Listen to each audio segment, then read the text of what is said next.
Welcome, welcome. Baruch atah Adonai Eloheinu melech haolam asher kitshanu b'mitzvotav v'tzivanu la'asok b'divrei Torah. Amen. And going into the share.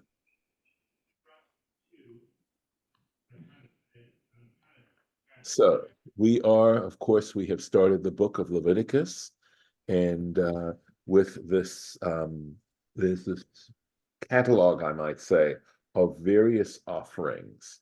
So we had at the very beginning the Olah, the whole offering. We had some bird offerings of the Olah.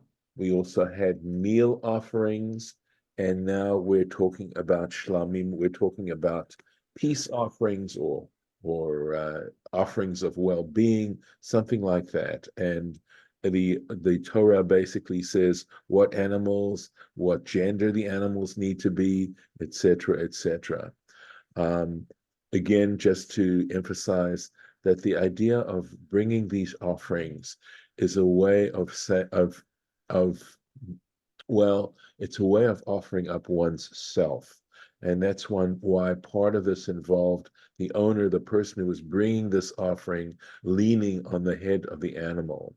And the reason we are able to do this and offer ourselves in this way, and of course it's an act of extreme honor and humility and awareness of being in the presence of something so far beyond ourselves, the divine, is because of what Abraham did when he took Isaac and was willing to take Isaac and offer him up. And God, of course, stopped him from doing that and said, no, here's a ram instead. And the tradition, of course, is that location was the location, Mount Moriah is the location of the temple, and that essentially the pattern of offering animals and saying it's as good, it's tantamount to offering up oneself, is in place. So it goes back to that extremely significant moment in the life of Abraham and Isaac that made possible the offering up of animals in the place of human beings. I realize that in many ways people are appalled by the idea of animal sacrifice. It really does take a lot of open-mindedness and an attempt to try to understand cultures that are not ones that we live in right now, and also to try and understand what is actually great about this idea and the idea of being willing to make a sacrifice that is like this. Was it subject to abuse? Without any question. The prophets, of course, in various places rail against the abuse of the system. But the idea of it in its ideal sense, I think, had a lot that is worth consideration, serious consideration. So, at any rate, we are in the midst of offering up here. Let me see. We're talking here about a bull. I think it's either male or female. So, Al Rosh Korbanot. So here it is simply talking about his offering. Let's go back a little bit and see if we're talking about if it talks specifically about a bull. So no, here in the very beginning, here it is, im min habakar, if it is from cattle, all right? So in other words, as opposed to sheep and goats, right? And in the case of shlamim, it can be both male, sachar, or female, as long as it's in perfect shape. The idea of offering up something in its perfection. And then the various things that happen. See, this is where he has to lean his hands on the head of his offering and then slaughter it. So I don't know if you can hear my dog accompanying, he's obviously seeing something out there. All right, going on to verse 3. V'hikriv mizevach hashlamim, and he should offer up from this sacrifice of shlamim, from this shlamim offering, Ishe Lashem, a fire part that's going to go on the fire to Hashem. And what part is that, right? Et hachelev, that is the fat hamachase et hakerev, that covers the entrails, ve'et kol hachelev, and all the fat. It's a specific kind of fat. It is a hard fat that we're talking about. Asher al hakerev, which is on the innards, on the entrails. So let's just make sure we're saying here. So kerev. So there's a membrane. We're gonna talk about it here. So Rashi is going to talk a little bit about what these different parts are. I will tell you that I was looking, trying to see if I could find some kind of illustration of the actual parts of the animal to show you, to give you a better sense of what part anatomically we're talking about. So far, I haven't found anything, although I think just for the sake of knowledge, it would be good to know. All right. Now, I am certain that all these parts, so the fact that it was the fat part of the animal, in other words, it's sort of like the cream, right? It'd be equivalent to like the cream of it, right? And that I'm sure that it all had deep symbolism as to why these parts were to be offered up. Now let's get into the Rashi. Et kol hachelev, and all the fat. That's in this part here. Lahavi chelev she'al hakeva. He says to include this second little part here that's mentioning the fat is to include, to bring literally the fat that is on the bowel, on the intestine. I think it's the large intestine. Divrei Rabbi Yishmael. So the rabbis discussed what parts exactly were supposed to be offered onto the altar. So according to Rabbi Yishmael, that was that fat. Rabbi Akiva Omer, however, Rabbi Akiva disagrees and says, Lahavi chelev she'al hadakin, and that would be to include the fat that is on the intestines. So I think the keva would be, I could be wrong, but it would seem to me that keva would be the large intestine and the dakin would be the small intestines.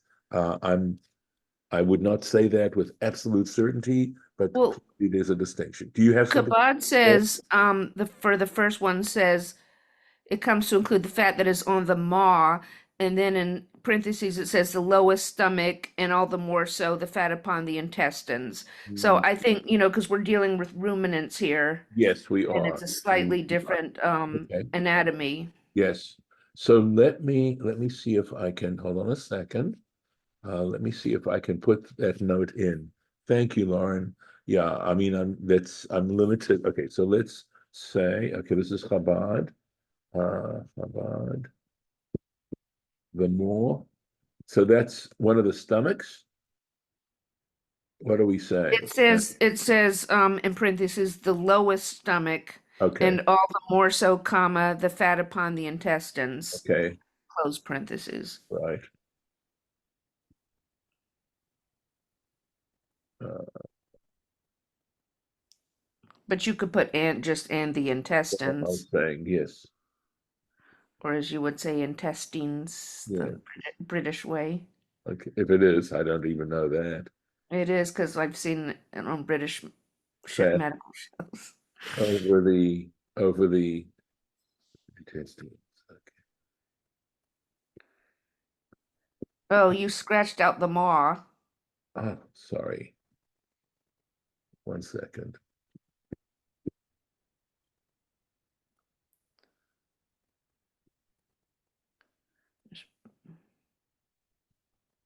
Okay, thank you. You're welcome. I will. So I'm going to put that here, and I'm going to eliminate this. Okay. Oh.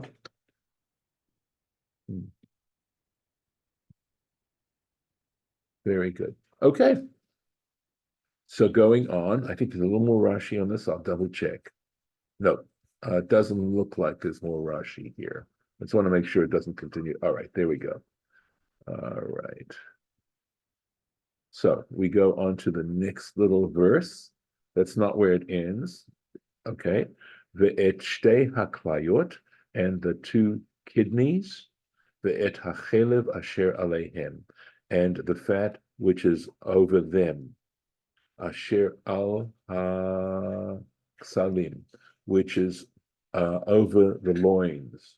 So you can, again, I don't have a picture to show you, but if you think of an animal, right, and where the kidneys would be, and it's towards the back of the animal, and probably the hip bone for the lower, that hip bone at the end is where the loins tend to be described. Okay, so that's that. The et hayoteret, and not just that, not just the kidneys and all these various fat parts. The et hayoteret ala kaved, and the lobe, yoteret from yoter means more. In other words, something that exceeds or goes beyond ala kaved, on the liver. So sometimes it's translated as the lobe of the liver. Ala klayot yasirena. So I think literally it means on, right? But it could mean together with the kidneys, he shall remove it. So let's find this. Ksalim, loins. Look at this. Flanken, belaz. That's clearly Yiddish, right? The flanks. Shehachelev she'al haklayot, he explains that the fat, this particular kind of fat that is on the kidneys, keshehabehema chaya, when the animal is alive, hu bagova haksalim, it is at the top part of the flanks, of the loins. Vehem milamata, and they are below. So I think the ksalim, I'm going to guess, is what he's referring to. The flanks are lower than these kidneys. Vezehu hachelev shetachat hamotnaim, and this is the fat which is underneath. Motnaim is like, I think, again, that would be, I think, the loins. How do they translate that in Chabad? Loins. Yes, loins. Shekorin belas. Look at this. Lunbil,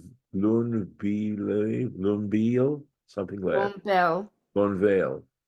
Lonbels. Okay, let me put this. And by the way, in mine it had Old French flunk and not didn't say flunken in Yiddish on mine. Really? Okay, maybe that's Lonbel. Is that? Lonbels. Yep, there we go. You can see I've spelled it that way. Okay, all right. Well, that's so. It just says, laws. Yeah, so maybe that is the French, and because it's so similar to the Yiddish, they didn't put the Yiddish in. Could be that too. So he says, Lovin hanirah lamala. He says a white part, okay, something that's white that is seen lamala above, bagova haksalim at the same height as the flanks, as the loins. Uvetachtihu, excuse me, and right below it, habasar chofhehu, or chofho, the meat, the flesh, covers it.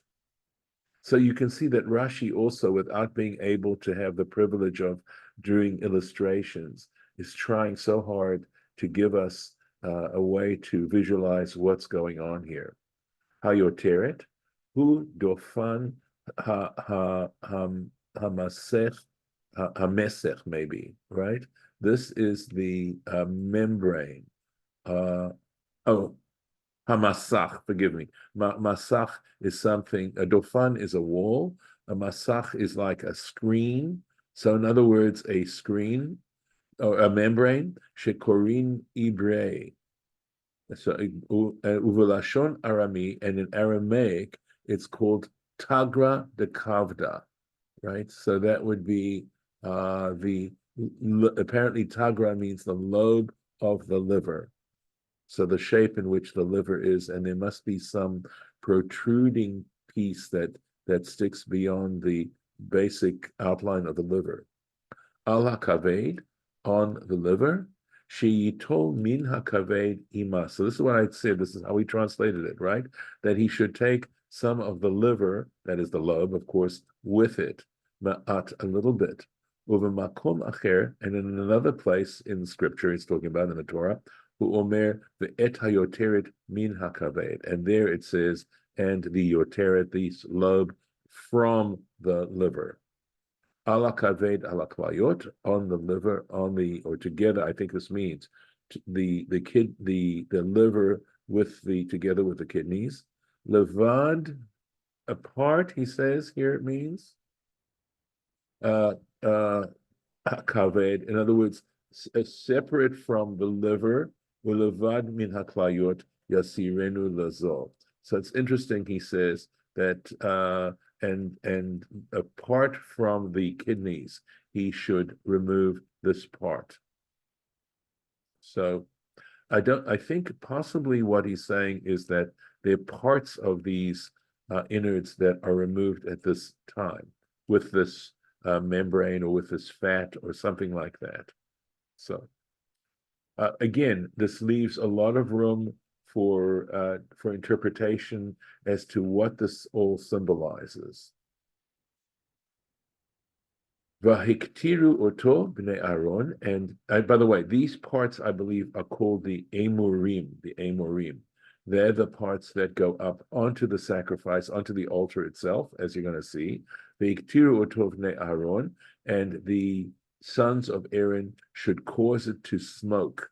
Hamizbecha, on the altar, al ha'olah, on the olah. This is, of course, the first type of sacrifice that we had talked about. And of course, the parts of the olah that actually went up on the altar were a lot more than the parts of the shlamim. Okay, asher al ha'etzim, and the olah is on the wood. Asher al ha'esh, which is on the pyre or the fire. Isher reach nichoch, an offering of fire, of pleasing fragrance, Lashem, to God. Now, yeah, I mean, listen, obviously we know that roasting meat and roasting fat and things like that can smell very good, but I think it's clear that beyond that, the idea is that when we perform the divine commandments, it's described metaphorically as of pleasing odor, of pleasing fragrance, that there's a level of divine satisfaction involved in us being able to perform God's will. So, al ha'olah, on the olah, on that whole offering, milvad ha'olah. So it simply means together, apart from the olah offering. Lamanu, and so because it's mentioned, the olah is mentioned here. Lamanu, we learn from this. Shetakdim olat tamud, that the perpetual daily offering should go first. It has to precede lachol korban al hama'aracha.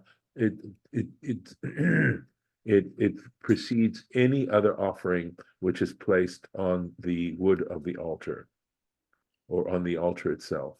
So the fact that it mentions it here means that we understand that the very first offering of the day is the lamb in the morning. This is mentioned elsewhere. And of course, that's a community offering. There's a lamb brought in the morning and a lamb brought in the afternoon. And by the way, that corresponds to our shacharit service and our mincha service. When the temple was destroyed, by that time, there were in place these particular prayers that represented it. Going on. Ve'im min hatzon korbano, and if his offering, this shlamim offering, is from the flock, that is sheep specifically, the zevach shlamim ladonai, as a shlamim offering to Hashem, zachar or nekeva. Again, it can be either male or female. Tamin yakrivenu. Again, it needs to be perfect. Im kesef, if it is a lamb, hu makriv, he is offering at korbano, his sacrifice. If his sacrifice happens to be from a sheep, okay, ve'ikriv oto lifnei Hashem, he shall present it before Hashem. And let's go back here to the Rashi. Im kesef. So very often sheep and goats are linked together. But here the Torah is separating out the sheep from the goats. in terms of, and you'll see later on, we're going to deal with the goats. And he explains, Rashi says, Lefi sheyesh be'imurei hakesev, because amongst those parts of the animal that are offered up on the altar, remember I just told you the word is imurim, or amurim, hakesev, ma she'ein be'imurei ha'ez, something that is not included in the parts of the goat that are offered up on the altar. Shehakesev, because a sheep, aliyato, he has this fat tail, kreva, is offered up as well. So there's this fat tail that a sheep has that a goat does not have. L'chach nechlaku lishtei parshiot, and for this reason they are divided up into two separate paragraphs.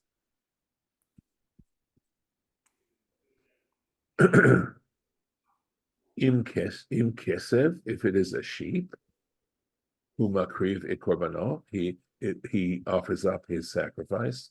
VaYikra oto lifnei Hashem, he shall offer it up before Hashem. We actually did that verse. So the issue here is that you will see that when it comes to, I believe, the Olah, I'm doing this from memory now, and also the sin offering, it says in the north part, it designates a specific part of the temple courtyard relative to the altar where these particular offerings had to be brought. That is not a detail that is specified with regard to shlamim. And as a result, shlamim are considered, they're all holy, sacred offerings, but a shlamim is slightly less sacred than these other offerings. Again, the full implication of these things isn't something right now that I can explain. Let's keep going. V'samach et yado al rosh korbano, and he shall place his hands on the head of his offering. V'shachatoto, and he shall slaughter it.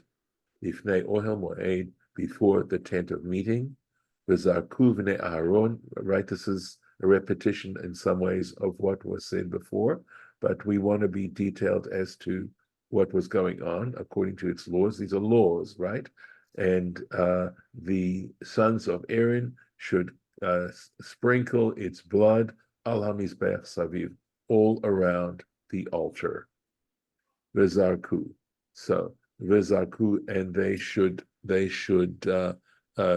cast it. Shtei matanot. This is referring to two acts of casting the blood, shehein arba, which winds up to be four, meaning, okay, that they were thrown at the corner of the altar so that the blood would sprinkle itself on the two sides adjacent to the corner. So they could use two sprinklings and yet get and achieve all the four sides of the altar. For al yedei hakli, right, and by means of the vessel, who zorek, he casts the blood. Ve'eno noten ba'epta, but he doesn't place the blood using his finger. And the reason this is being mentioned, as I'm sure you can already figure out, is because there are certain offerings where the priest had to use his finger to dip his finger in the blood, and then where he was going to have to place it on the altar. Ella b'chatat. It's only in the chatat offering, the sin offering, where the priest has to use his finger, and possibly his finger as well. That's what we're talking about.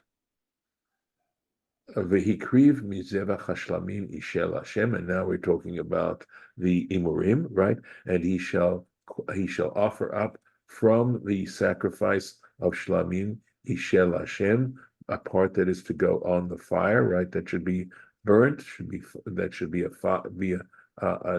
Raise up smoke in the fire. Chelbo, it's fat. Aliyah, and here we are. This is the aliyah, is the fat tail. Tmima, pure, complete, whole. Lumat ha'atzeh, and that is this aliyah, I believe he means, that is opposite the backbone. Yasirena, he should remove it. And I think again, It's talking about the aliyah and how he had to remove the fat tail. Now we're looking at similar parts of the animal that were like the bull or the cow and the calf or the bull or the calf, the fat that covers the entrails, the kol hachelev, and all the fat asher al hakerev, which is on the loins or on the entrails. Excuse me 1 second.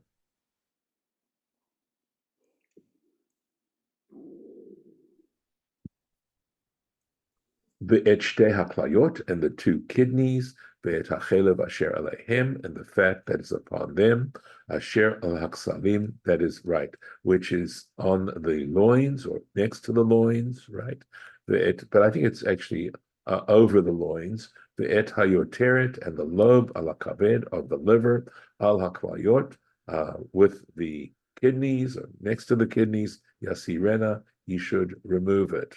And again, I believe doing both of this at the same time. Again, not certain, but it's trying to, obviously it's making mention of something regarding how it gets removed. And Did you do the Rashi on 9? No, probably not. I think what I'm doing is I'm going to get to the end of the paragraph and then we can absolutely go to 9. And we'll take a look at it if I did not do it. Yeah, we did not do it. So the Kohen should cause it to smoke on the altar, lechem isher, right? So lechem, of course, means bread, but it also means food, isher Lashem, a fire offering to Hashem. So let's go back and do the Rashi on 9. So chelbo. So again, chelbo means hamuvchar. It's the choicest part. So as I mentioned, the fat of the animal is equivalent to the cream of the milk, right? So he says the choicest shebo that is in it. Umahu zeh, and what is the choicest part of the lamb? Ha'aliyah tmima. It's pure fat tail. Le'umat ha'etzah, right? So I said that etzah was backbone, but you'll see that Rashi does not translate etzah that way.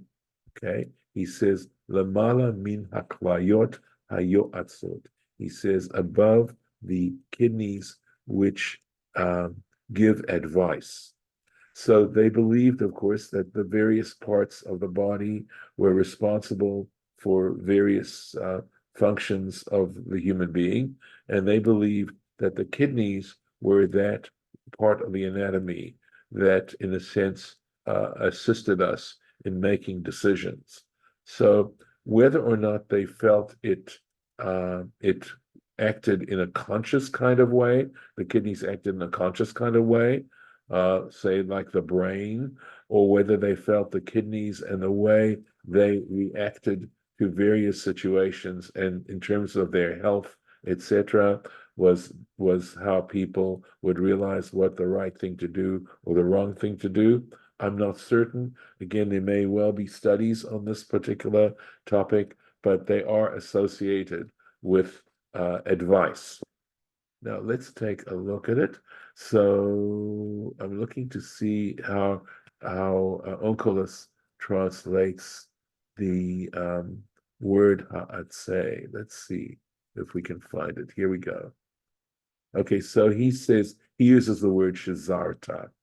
So I don't know that he's not translating it in the way exactly that Rashi did. So verse 11, lechem isher Hashem. So I believe here's the first time when we refer to it as lechem isher Hashem. Lachmo shel eish l'shem gavoha. So he says lechem isher. He places the food, right, as fire food, something like that, right? In other words, the food of the fire, l'shem gavoha, which is for a higher purpose. In other words, for the purpose of offering it to God. So lechem, in other words, so it would seem to me that what it's saying when it's talking about it being the food of the fire. It's like coals are the food of the fire. And in this case, the fats and the parts of the entrails that are being offered up are what causes the fire, right? To allow the fire to burn. Lechem, he takes the word lechem. Lashon ma'achal. He says it has the meaning of food. Vechein nashtita eitz belach. Is this right? Nashchita eitz belach mo. So it I think it means that the wood or the tree, something that the lachmo in his meal. Lauren, I could use some help here. Well, mine says you're talking about the verse, this from Yes, Jeremiah. yes. Mine says, "Let us destroy his food with wood." Ah, okay. Thank you. I'm going to put that translation in. So thank you. All I right. also have vowels if you need. Yeah, no, it's help if I have the translation, I can figure out the vowels. Okay. So it's okay. Let me put this in. Let us destroy, right? Yeah, his Lash, food with lashchita, wood. lashchita, right? So destroy uh his food Yeah, with wood. With wood. yeah, Okay. And that's Jeremiah. yeah. Jeremiah 11:19.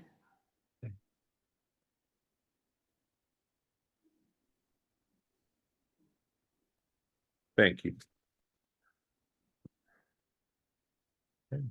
Kind of looks like it says, "Let us destroy his wood with food," but Right.